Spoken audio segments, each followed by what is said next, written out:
Now, we would basically be the advocates of a higher carbohydrate diet. Well, I suppose depending on how you view it, we are of the perspective that whatever calories you've allotted towards protein. So you've set your protein at, let's say, 2 grams, right? And then you've set your fats at 0.6 grams, right? You've done that. I know where my protein is at. I know where my fat is at. We basically say, the rest of your calories can go towards carbs.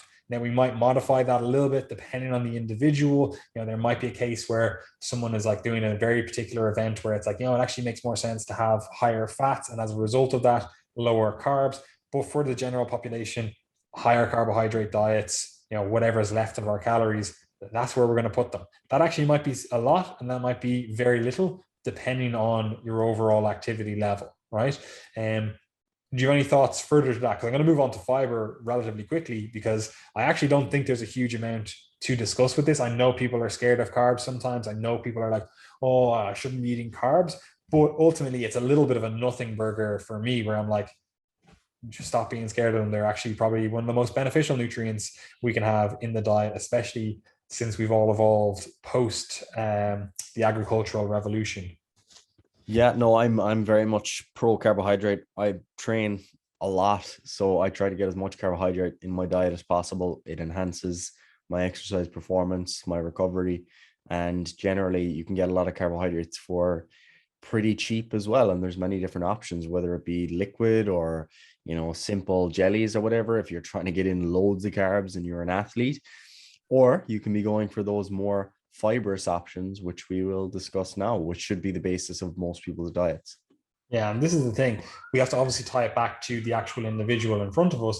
Like, what is your activity level? Like, how should we portion out these carbs? But for most people, and we'll talk about this in the food selection section in a second, for most people, we're going to be consuming or advocating the consumption of, real food sources of carbohydrates. And generally, these are going to come along with more fiber, right? So this is why most people advocate for whole grains. You're getting a little bit more fiber in the diet as a result of that. But even on top of that, we generally just advocate eating more vegetables, fruit and vegetables, and we use those as kind of we'll call it our base of our carbohydrates, right? Because we actually there's actually not a need, like it's not an essential nutrient in the diet, and like fiber, it's not an essential nutrient in the diet, but that doesn't mean that it doesn't do essential things for the human body. Like, it's actually really beneficial for overall digestion, and thus overall detoxification and excretion of different things from the body.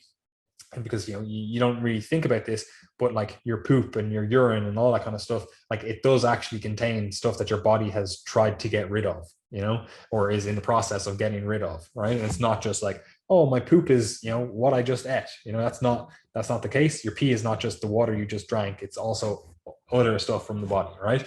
But anyway, that's a little bit of a digression there. Overall, generally speaking, most people don't get enough fiber in the diet, and it's actually relatively easy to get enough fiber in the diet.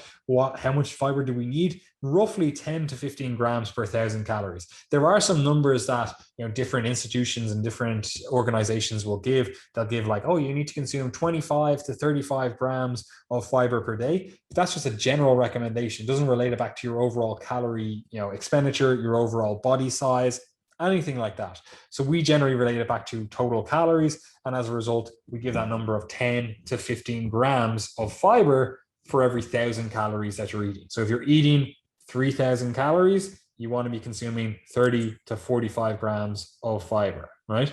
That's a good starting point. And again, we can modify that going forward. Say again, you're an individual that has to consume a lot of calories. You're on 5,000, 6,000 calories. You're just exercising all the time.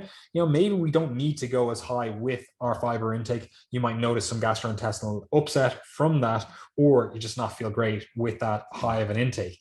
Consequently, we also have the situation where someone could be on a, 1,500 calorie diet, and they might be thinking, oh, I only need 15 grams of fiber. In that case, I would still be kind of bumping it up to higher levels, And again, generally, I wouldn't focus too much on the actual like fiber intake. I would focus on the food selection side of things and basically just eat more vegetables. Generally, we also advocate eating like legumes and stuff like that.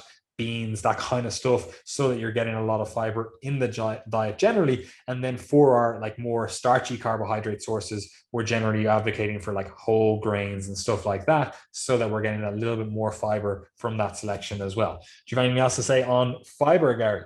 No, sir, that's spot on. Yeah. So again, I didn't want to spend too much time on the carbohydrates and fiber because it's pretty straightforward. Portion the rest of your calories towards carbohydrates, and then a subsection of that is fiber, and we want to have roughly 10 to 15 grams per 1,000 calories as fiber in the diet, right? Now that covers the bulk of the diet.